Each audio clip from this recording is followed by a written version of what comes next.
Hello, everyone. This is Jacques and Roxanne here. Yes, hi, how are you?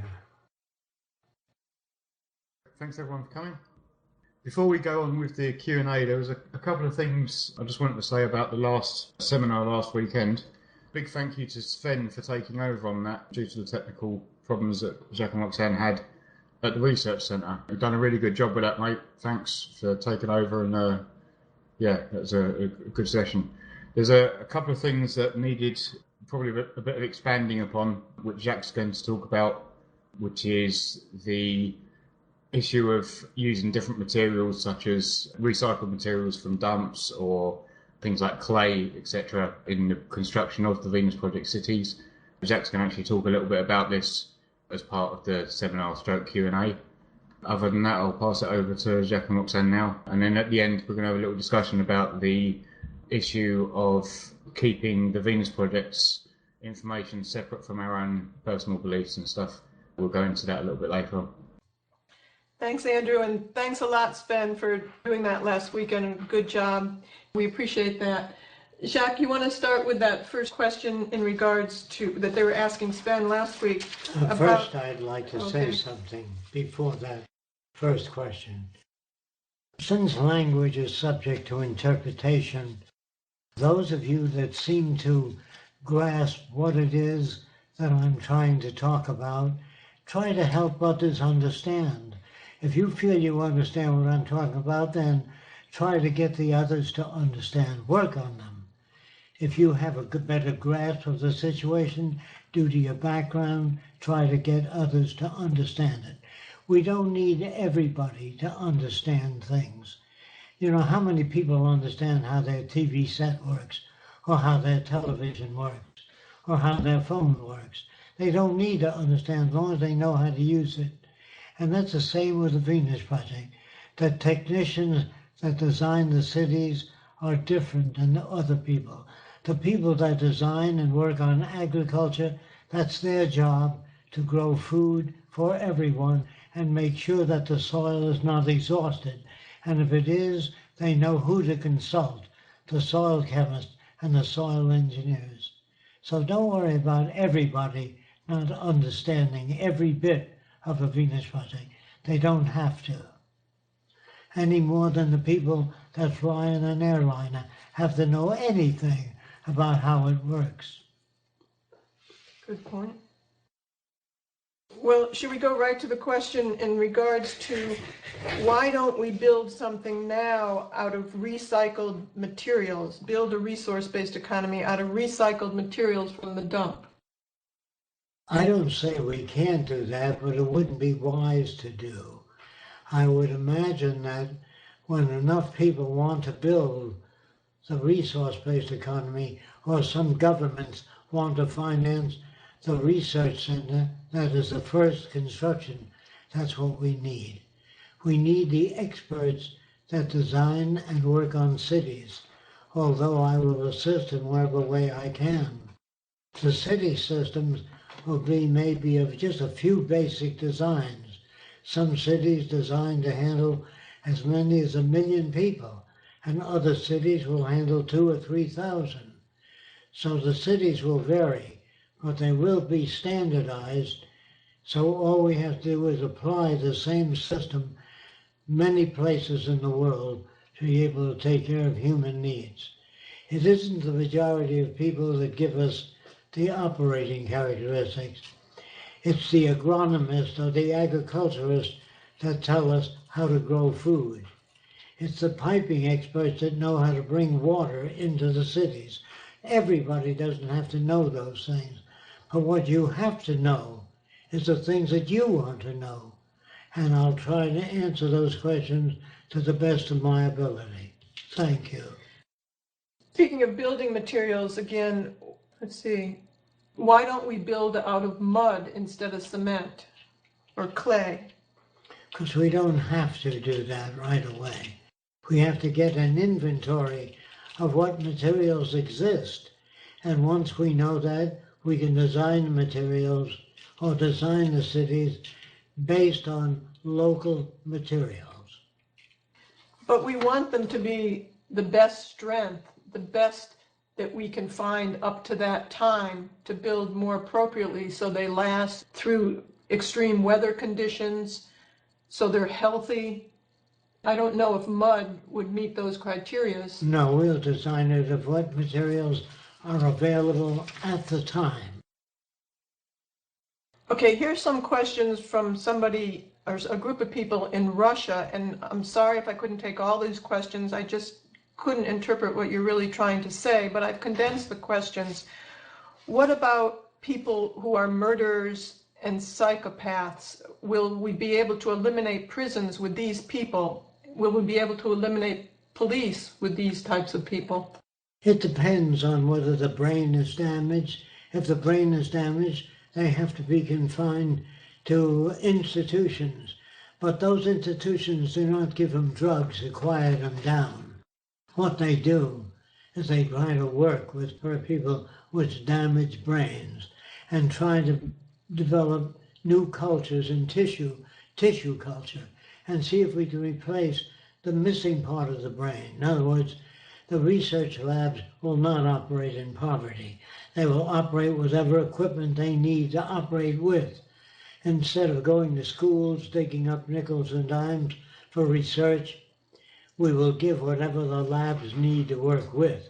We have the material resources, but there be no limit to what man can do. When free of the necessity of purchasing power and equipment, we will give them whatever equipment they need to help them study the conditions further. We do not put people in prison. We help them. We work on them. We use whatever we know about human behavior to modify their behavior. And by making things available to people, there are not that many crimes that people imagine there will be. In other words, if people have access to their necessities, whatever that is, food, clothing, shelter, housing, they tend not to hurt other people. But if they do, they will be dealt with in terms of helping them to understand to the best of our ability of how to correct the conditions. How do you get countries to share resources? You don't unless they volunteer to join. You can't get countries to participate by force or military systems or boycott. What you have to do is wait until conditions are bad enough in that country so they feel, gee, I think I want to join the Venus Project because it will help more people now than the system in existence. And by the way, systems are breaking up all over the world, and it is not until those problems can be solved and that they will turn to the Venus Project. Not all countries will want to join with us immediately, but they will join if their systems do not work. If the established culture that they have, that they want to keep, if it fails to work, they will join the Venus Project. We don't want to force anybody. We want people to make up their minds and say, hey, the Venus Project sounds like the best alternative we know of today. And that's the only system you can use. Will a board choose the projects? Well, I don't know what you mean by a board, but the planning group in the Venus Project that plans cities will plan cities to a given population and the availability of resources in that area. The planning group does not dictate policy. They carry out functions such as build a city for 1 million people, build a city for 10,000 people, build a city for 2,000 people. But in order to do that, you have to know how much arable land you have in the region, how much resource manufacturing plants you have in the region. So they don't really direct things. They look into information and utilize that information in each area. That's the way it's done. It isn't a group of people that ask the public, what do you want? The questions they ask is what resources do we have to accomplish a city of 500,000 people? Not knowing that information, they can't even start. So the survey committee that maintains the survey of instrumentation, implementation, and existing resources. This is what determines what we can do. Eventually, would there be one language spoken? Well, it will have to be the language of agriculture when we're talking to people in agriculture. It'll have to be the language of engineering in talking to people in the construction area. It will have to be the language of electronics when you make transmission lines. So I would say the nearest thing to a relevant language is a language in the technologies. The everyday language is a very difficult one to interpret technologically. I think this person might be asking language, would there be one language such as Spanish or English or Russian? Well, the nearest thing to it today is the English language. It's understood almost all over the world. So since we speak English, and most nations understand English and can speak it, we will emphasize that during the transition. That is, from a monetary system to a resource-based economy. We have to use the language that is commonly used by most people in the world today. As we develop newer languages, highly technical, highly communicative, that will have to be studied after the transition. Do you feel that hydrogen will be the source of energy in the resource-based economy? I don't see any single source. If we do research, we're able to separate seawater, separate the oxygen and the hydrogen at that time. If we can do that, yes, we will use it. But we don't use hydrogen alone. We use wave power, wind power, solar power, heat concentrators, underwater currents. In other words, the Thames River has an inflow and outflow. We will use turbines in that water to help generate electricity. We will use whatever means is available at the time, including geothermal. What would a transition look like? Are there suggestions for what an in-between system should include? Well, the in-between systems require education and people that are draftsmen that can help the architects so they don't have to make all the drawings. If people are not architects, if they're draftsmen, if they can help. If they can help in the agricultural field, they will follow the instructions of the agriculturists, who follow the instructions of the survey committee, who follow the instructions of the amount of people that have to be fed, clothed, and housed. So there's no one in the group that directs things. They direct things based on available information. And those of you that understand this, try to transfer this information to non-technical people. I really need your help in that area. We don't have enough staff here to work on all those things at the same time. How should I approach TV stations, radio stations to present the Venus Project? I tried sending emails explaining what it's about, but I don't get any results. I would say join with our media team. Get in touch with Sheena. You can find it on the website. She is approaching many different television stations, radio stations, people that we feel would be relevant. And she's trying different methods of doing this and arriving at what works most. She's getting some good results. So join with her and work up different approaches and see what works statistically to what type of media you're trying to get in touch with. And that's an excellent suggestion, Roxanne. Following the last two Q&A seminars, you mentioned that you don't think the current system will manage to sustain itself much longer. What evidence do you have of that? It seems that social systems are breaking down all over the world, including the Arab world. They don't like their leadership, but they really don't know what to replace it with. So it's up to us how much work we do, how much information we make available to other countries regarding the Venus Project. And that's all you can do, is educate people. And if you can reach a sufficient number of people, the transition will not be as painful. The transition will be painful because you're taking people from one system called the monetary system to a resource-based economy, and that requires education. Without it, they cannot attain it or even identify with it. Also, there's a lot of evidence to show that it's breaking down. It's getting more and more polarized. And we've talked about this a lot, as you automate, and industries are going to have to automate in order to keep up with other industries, compete with other industries that are. As you automate, you have less and less people working. We would recommend the book End of Work by Jeremy Rifkin that was actually written 15 years ago and exceeds the predictions that he is talking about. What's happening today is exceeding those predictions. So more people are being laid off of work. And it's not that we're not manufacturing, we're automating more so, and we're outsourcing. But those things together, more people will not have the purchasing power to buy the goods turned out, and that is the end of the monetary system.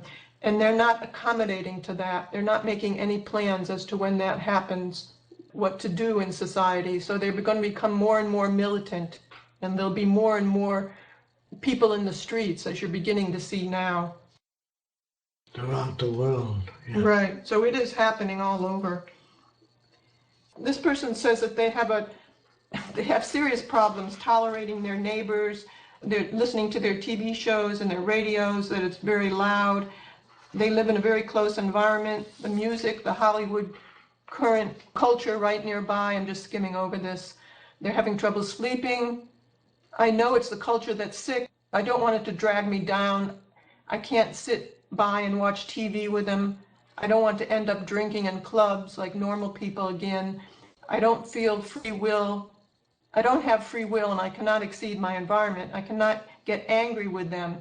It seems to me that could be hard for some of the unnormal people to live among the normal without a nervous breakdown. Well, I would suggest that you get earplugs and you put them in your ear at night so you can't hear much of the neighbor's noise or their television sets.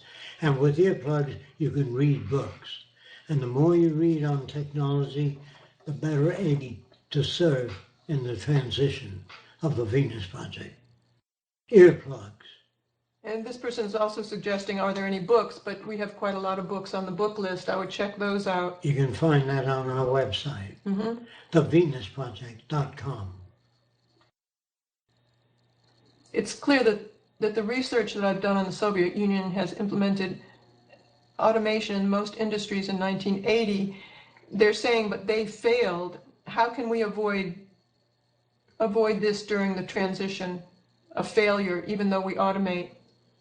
There will be failures in all systems. All systems do not work right away. The man or the woman that first tried to build a flying machine did not fly right away. It took a lot of pain, errors, insufficiency in order to overcome the problems. The same is true with the Venus Project. We don't sit down and solve all problems. We attempt to solve problems. And if it doesn't work, we come up with a new idea. We don't stop and say, well, I guess it's against human nature. We try to find out what the forces are that shape human values, that enable them to become creative, and try to generate those conditions within the resource-based economy. This person is also asking, giving the example of, how come in an equitable society such as the Soviet Union, you had different classes of automobiles? Because you had different stages of development. You didn't have the resources the United States had, financially and materially. We have far more resources. We bled them dry, trying to compete with us in terms of military systems. The military expenditures are enormous, and we made it impossible for the Soviet Union to keep up with us. And we dissolved their economic system because they did not have the resources to compete.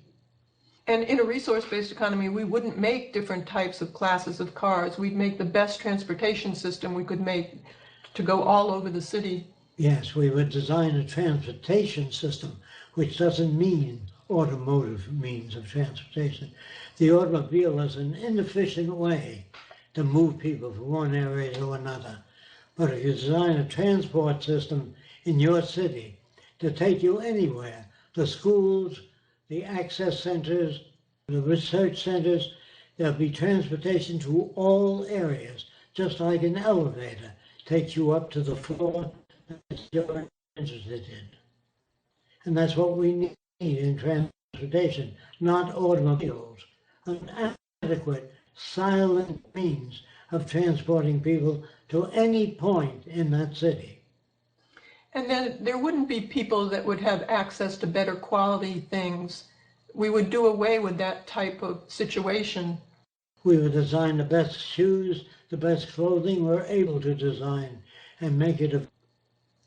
Okay, from my understanding, you build according to the available resources of the area in question, meaning that in areas without certain resources like steel will have structures lacking that material.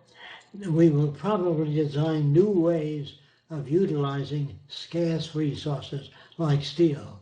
We'll be able to design newer structural systems similar to the geodesic dome as designed by Buckminster Fuller.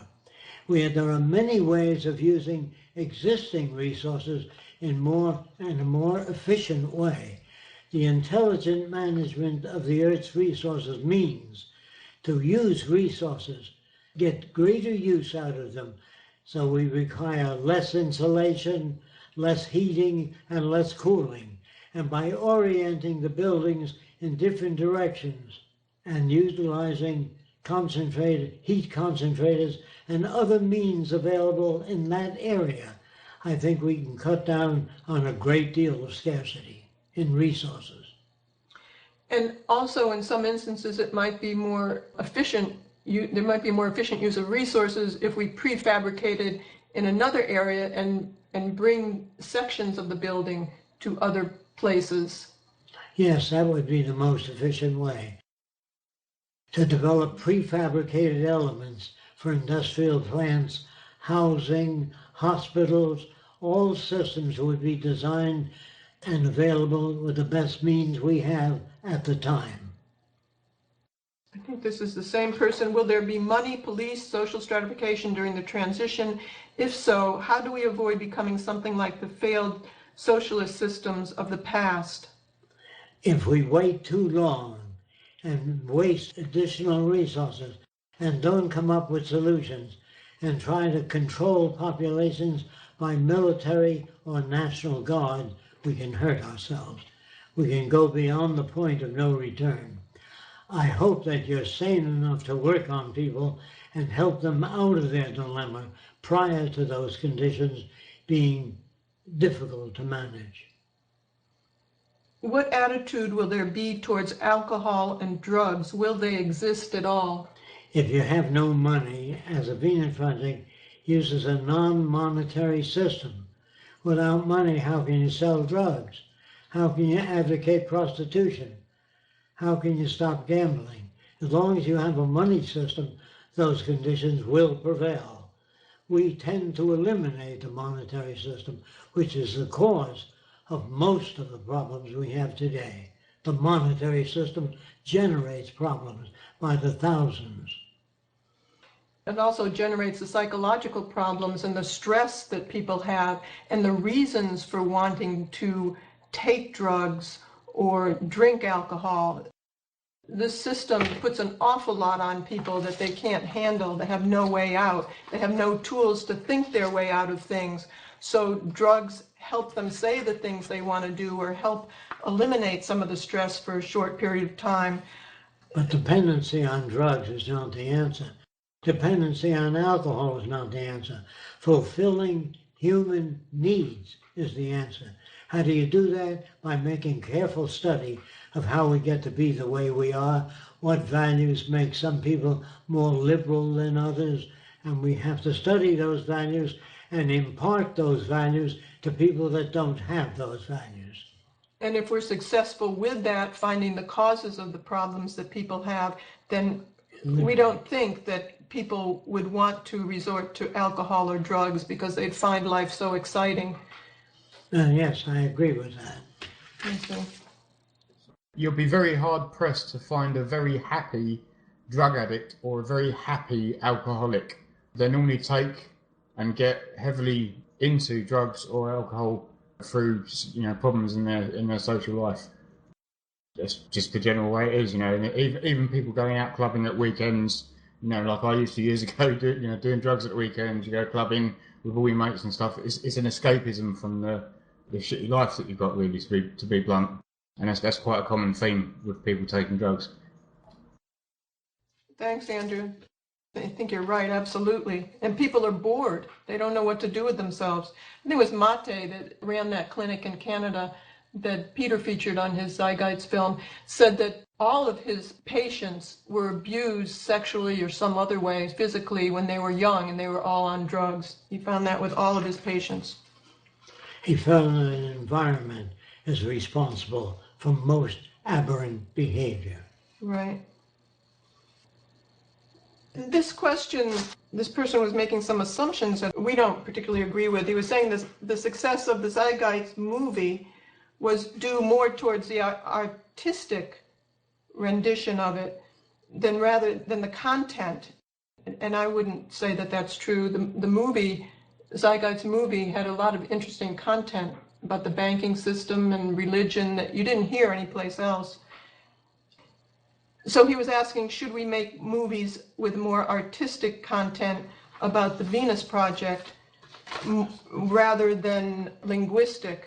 We should make movies making the desirability of the Venus Project for most people something to work toward. Yeah, there has to be movies and media done in all different types of format to reach all different types of people and their background and what they identify with, to help them understand this direction. Their value system has to be updated so that they learn how to think constructively rather than becoming bitter or angry. They come up with constructive solutions to problems rather than just criticizing a social institution without offering a possible alternative way of doing things. Leaves people in midair, leaves them without the ability to select a direction. If you point out possible directions, at least they can argue with you and bring up opposition to those directions. That's what we want.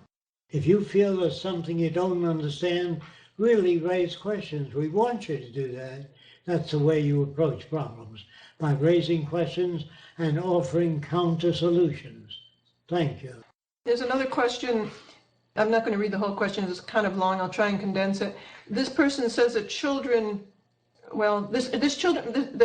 have a lot of curiosity about a lot of things. Is it inherent in human nature to grow careless and disrespectful of these wonders? He's saying as they get older, they get more destructive.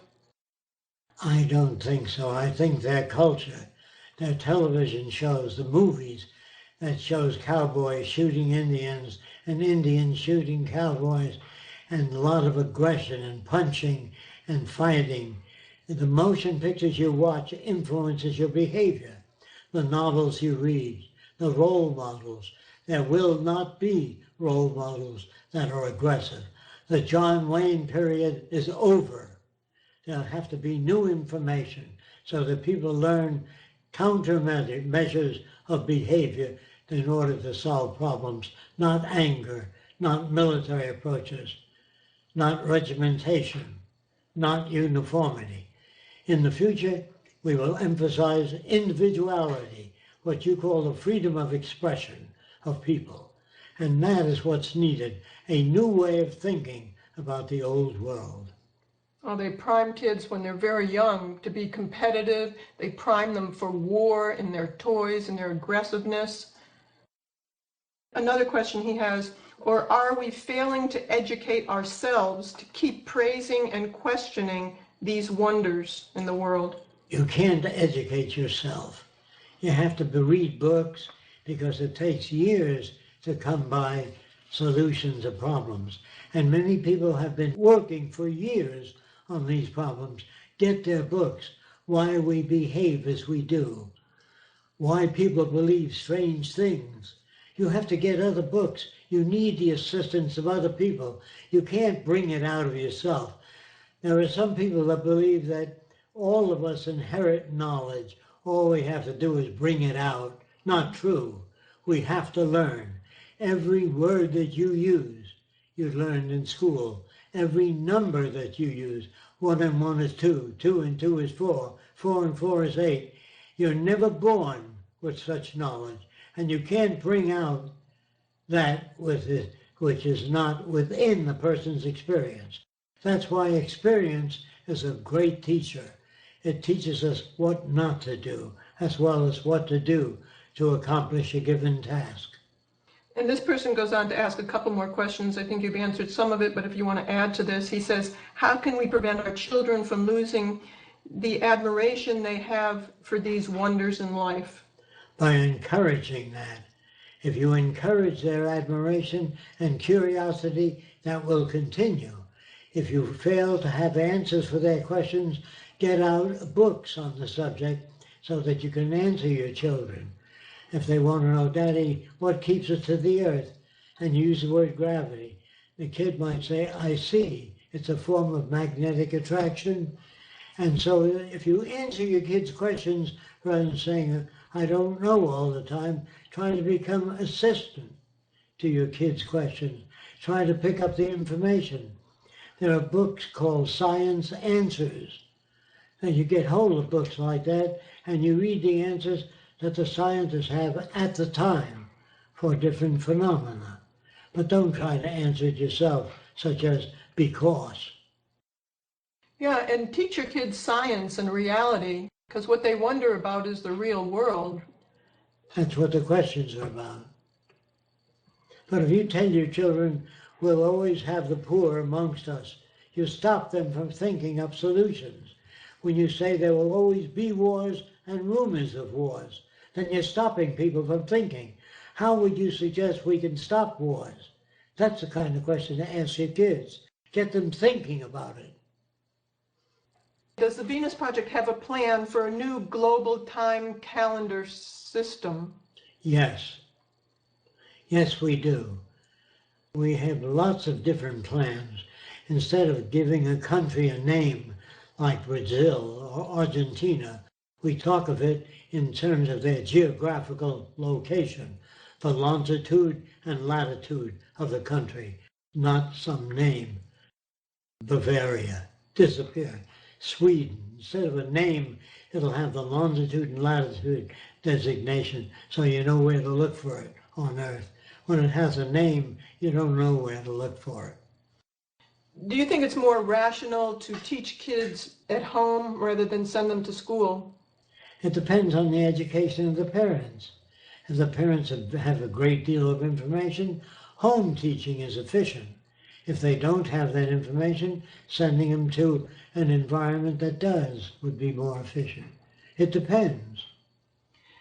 In one of your 60, 70 lectures, you're talking about the mind. I understand that the brain can be viewed as a mechanism with electrical charge, but I cannot conceive that the mind is mechanical. Please explain. How do you link self-awareness of the mind with mechanical processes?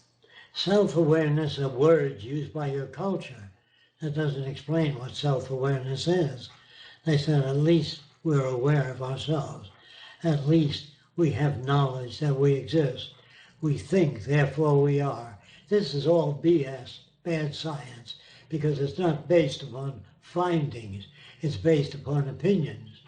You feel that you're aware of yourself, and you've learned all the words like intellect, think things out. You can't think things out unless you're given tools to think with. If you were brought up in a certain country today, you might whip your children with your belt to alter their behavior. Does that really alter behavior, or does it make them have fear of being whipped? In other words, we have to give children the tools to think with. You have to give them the language of science. You have to give them the methods of inquiry. How do you check things out? You hear many different ideas and you don't know what to identify with. Gee, they say that people have the power to move things by telekinesis. Is that true, or is that a rumor, or is that a system, or is that trickery? If you don't know that, you can't investigate it. You can't investigate metaphysical phenomena unless you study all the different systems that magicians use to generate different illusions.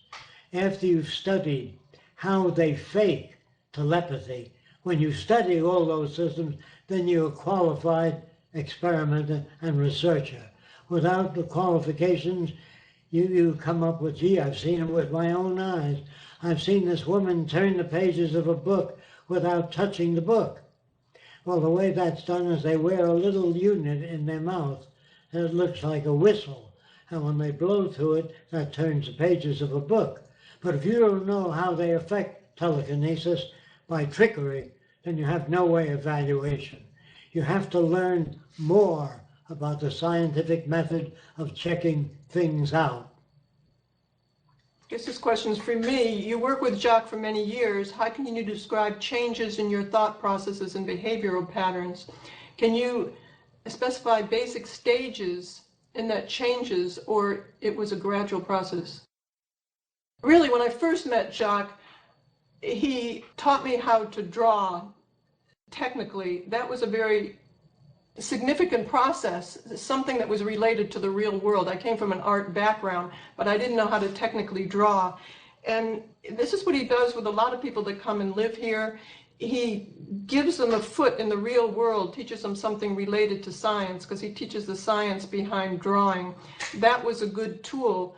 Then I learned how to do models and learned how to build real buildings. So that whole stage was a process of understanding the real world around you. That's why Jacques always specifies learning science, because it's really related to the real world. A lot of people, and I hate to say, a lot of women mostly go into fields that have no relationship, economics, really that has no relationship to the real world, to science, economics, or they end up in metaphysics because they don't have a grasp of how the world works. It's kind of like a stage from religion to metaphysics.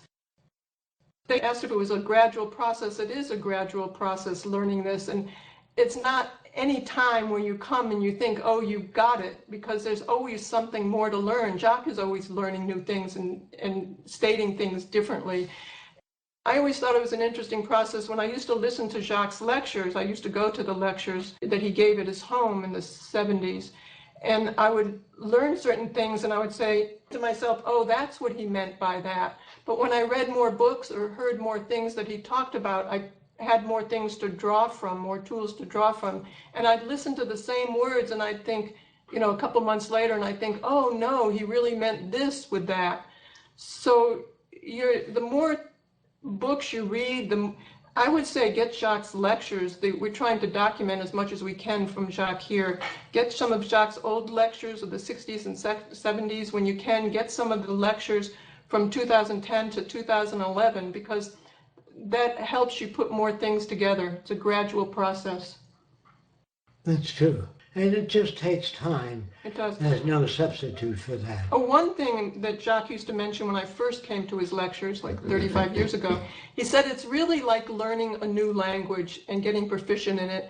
And it takes about 7 years, I think he used to say, to really learn a language well and begin to think in that language and put things together.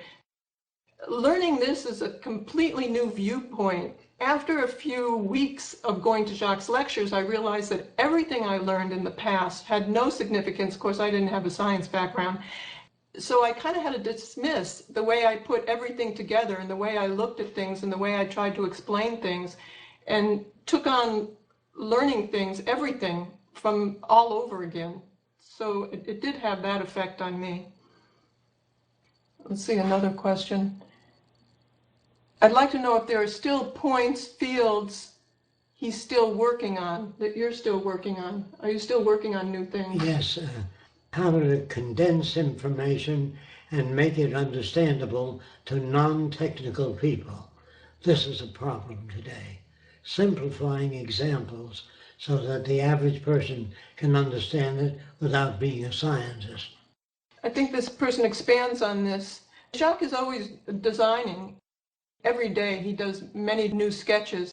when I say designing, I don't mean just doing a picture. When he works up a building or a design, he does sketches and solves problems as to how that building will be put together, kind of the engineering of it, and what even the factory might look like to put it together. Let's see. Okay, they're asking, are there still things you need to figure out? I mean, he sounds sure about the project, but yet, are there still things he feels doubtful about?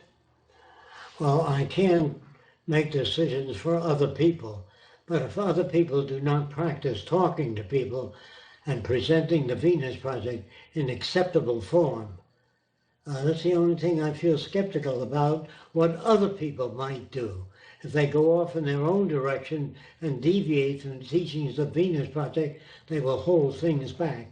So the best thing to do is to find out every aspect that you can understand about the Venus Project and practice that. If you have any improvement suggestions to make, send them in to the Venus Project. We're very much interested. But so far, there are no hidden areas or mysterious areas. Can we assume 100,000 people to come together and build on an empty land, the Venus Project city, without external financial injection? I don't know how. We live in a financial world today. We can't just build. We have to have people donate the land. Then we have to have people pay for the material resources to put up the building. That would be the transition. The transition is between a monetary system and a resource-based economy. Without contributions of land, finances, or material resources, we can't do a thing. We don't have the purchasing power to buy the materials to put up a new city. People say, why don't you do that now? Are you going to finance it? Yeah. We just can't do it. We need the help of other people too. We do all we can with what we have here. Without your help, we can't accomplish anything. How is human labor to be planned, coordinated for things that can't or aren't automated yet? I can't conceive of anything that can't be automated. Well, initially in the transition. In the transition, we will use human labor or whatever it takes to get things done. Yes, during the transition, we will use some aspects of the monetary system and we will purchase materials to build a new city. We have to do that. That's the transition.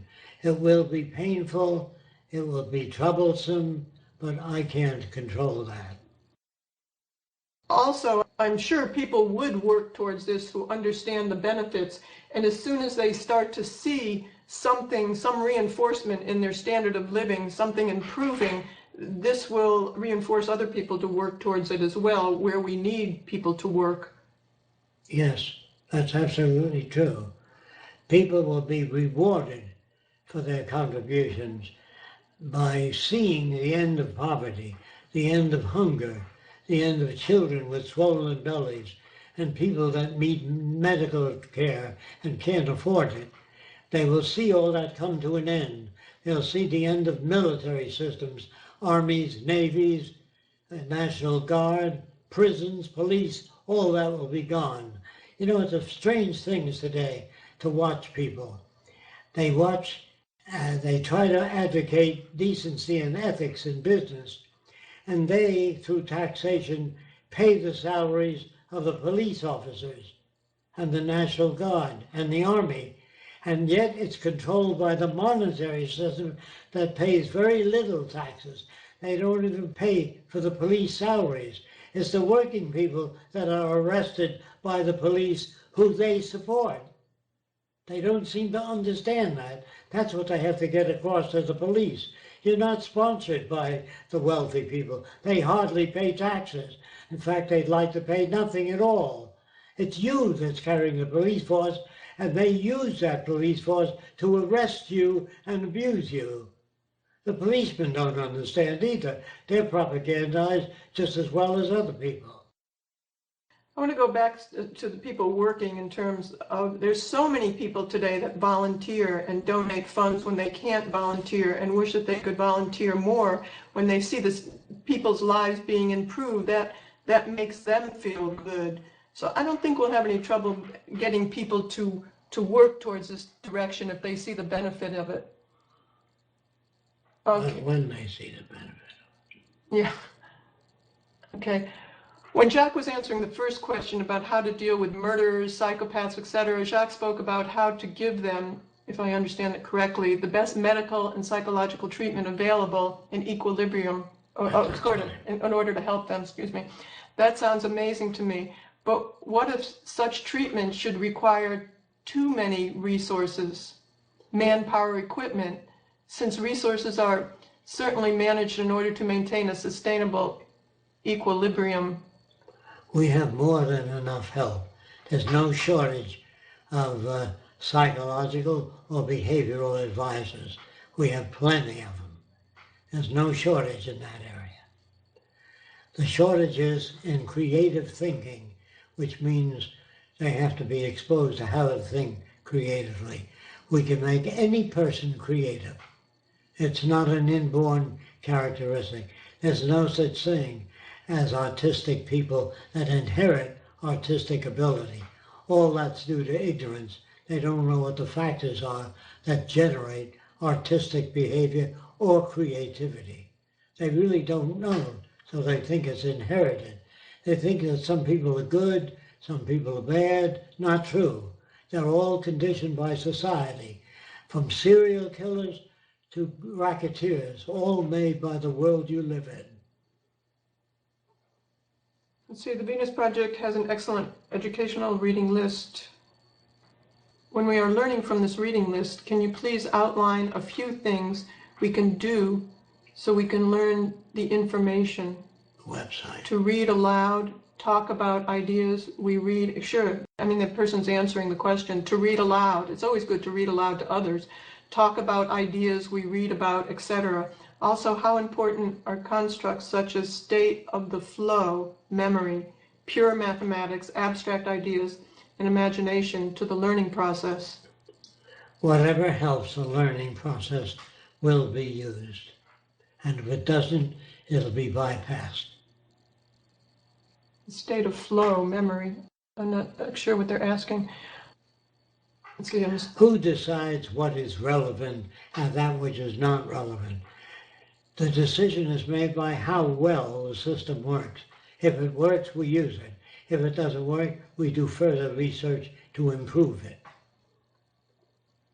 Okay, I'm a student of psychology and cognition. Sometimes while listening to you, I feel that standard education is wasting my time. What are your thoughts on education today in terms of strategy? Do you have suggestions regarding education? How can we best contribute to realizing the Venus Project through our education and gaining skills? I live in a country where education is free. Let me go back to the question. Your thoughts. Do you have any thoughts on education today? We have recommended reading. Right. On our website, we have all kinds of books. We don't sell them, but you can get them possibly on the internet. So read the books we recommend that you read. That will help further your understanding of the Venus Project. That's the way to do it. And I'd say get the materials that we have on Jacques' lectures about different topics regarding this. And if you can possibly do it, visit the website. Not only that, but visit the Venus Project. Yeah. But also, there are a lot of students that write us who are introducing this direction to their professors, and their professors are getting excited about it and handing out different well, no, they're making the students do different exercises regarding the Venus Project. So if you try and talk to your fellow students about these ideas, if you can start the Venus Project within your college, start a chapter there, that would be excellent. And then introduce it to your professors and see what you can do, and see if you can get Jacques to lecture at the different universities. That's helpful as well. And broadcasting companies. Right. Jacques is saying, and broadcasting companies. Do you think it's possible to implement a resource-based economy in a small scale inside the current monetary system No, no way. until more people adopt the Venus Project? No. No, but there's a lot of work You to can do hold towards it. meetings and inform people, and they in turn can inform other people. That's the only way to do it.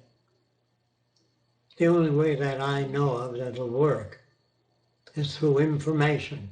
Without it, people can't do anything.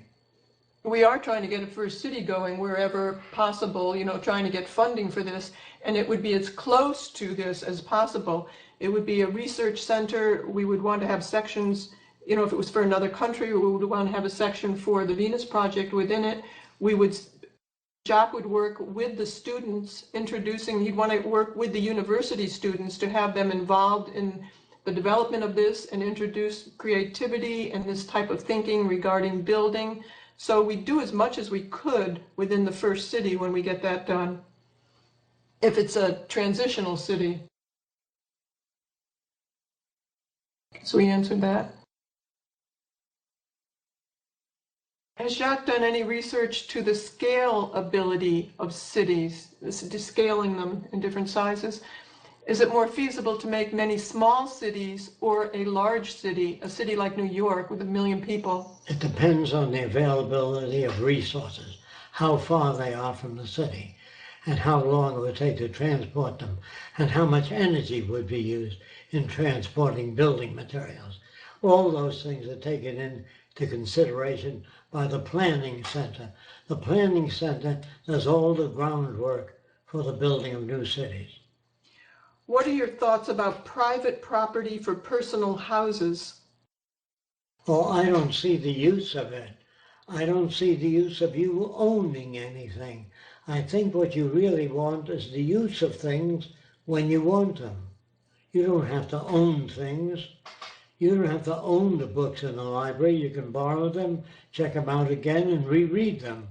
But the concept of ownership is a very primitive concept. Now, the only thing you will own in the Venus Project is your own creations.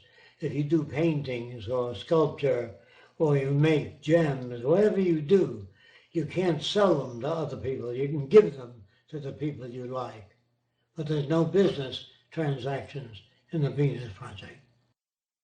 What does Jacques think about Thrive movement, the documentary? We saw the trailer for that, and we just bought it, we downloaded it, and we are going to view it soon. We will try and answer that next Sunday if we get a chance to look at that. Hopefully we can do that this week. How would we get to fundamentalist religious people in many underdeveloped regions or in deep rural areas? By using the Bible and showing them, if you possibly can, the contradictions. In other words, in the Bible it says thou shalt not kill. We don't follow that. When one nation gets mad at another nation, they kill thousands of people. That's the way you do it, by educating them. You can't do it without educating them, giving them a way of thinking. Why your way of thinking is more efficient than the old-time religion. You have to convince them of that. And if you can't, you have to practice more until you can. I've been able to do that and turn a lot of religious people away from verbal religion and transfer their religious practice into a working system. And that's what the Venus Project is. The Venus Project is building the brotherhood of humanity throughout the world. It's everything religion talks about that doesn't know how to accomplish. Yes, and Jacques usually approaches them on their level, talking about thy will be done on earth as it is in heaven, using some of their biblical text that identifies with this system as well. Jesus Christ said that the love of money is the root of all evil. And if we learn to get rid of the money system, when Jesus said, thy will be done on earth as it is in heaven, there's no money in heaven, no private property, no social stratification. And so when you understand that, you can understand the Venus Project. It's the word spirituality translated to no war, no killing, no prisons, no armies, no navies. That's what the Venus Project is about, making the world safe for all the world's people. We are going to have to cut it at an hour. Andrew wanted to say something. I'm going to copy and paste the rest of these questions so we can address them next week. We have to go down to Occupy Miami. Jacques is going to speak there today, so we're going to have to cut it now. But we appreciate all the questions. Yes, thank you very much for the opportunity to answer these questions. Thanks, Jack and Roxanne. Once again, a great seminar. Questions and answers. Jack, totally on point today. Just wanted to cover a couple of small issues that have come up over the last couple of weeks. One of them is where people are getting their personal beliefs and the Venus Project kind of mixed in a bag together that doesn't necessarily lead to a beneficial introduction to others to this direction. So basically what I'd like to say is that we're not here to dictate what people believe. We're not here to say you can't believe in a god, you can't believe in metaphysical stuff, that's not what we're about. What you choose to believe is entirely down to you, and whether or not at a later date you choose not to, you develop and sort of don't believe it, or you develop a belief in something that you haven't got right now, that's entirely down to you. That's a personal choice. And we don't feel the need, we shouldn't really feel that we have to tell people what they can and can't talk about in relation to people that are helping out with the Venus Project, what they can believe in and stuff. So, and there is a bit of this going on within the community, and I think, we need to step back and just accept that we all come from different cultural upbringings, we all come from different social upbringings, our families are different, we've all got different ideas about the world and how things are. But at the same time, we need to learn to keep those things separate from the Venus Project. So when we're promoting the Venus Project, if I'm a Christian, I wouldn't expect to be promoting the Venus Project in a way that it comes across as being a Christian project, because it's clearly not a Christian project. Although many of the things that we advocate certainly would fit in within Christianity, which is what would drive a Christian to sort of come to the Venus Project and be involved in it. And we have many Christians in the global activism teams and stuff. And the same with people from sort of metaphysical beliefs and stuff. The Venus Project doesn't promote those things. We don't advocate that we use metaphysics as a solution to any of the problems. Obviously, the tenets of the Venus Project are very different from that. So it's just important to keep those things, them things definitely separate, especially within the teams. If you're going to be having discussion groups or whatever, keep them to the Venus Project. That's what we're here for. Other than that, that's pretty much it, really. I just want to say thank you to Sven again for last week's Q&A. I thought it was really good. Done a good job on that. Thanks to Daniel also for helping out with that and with the technical issues and stuff. So thanks everyone for coming. Speak to you next week.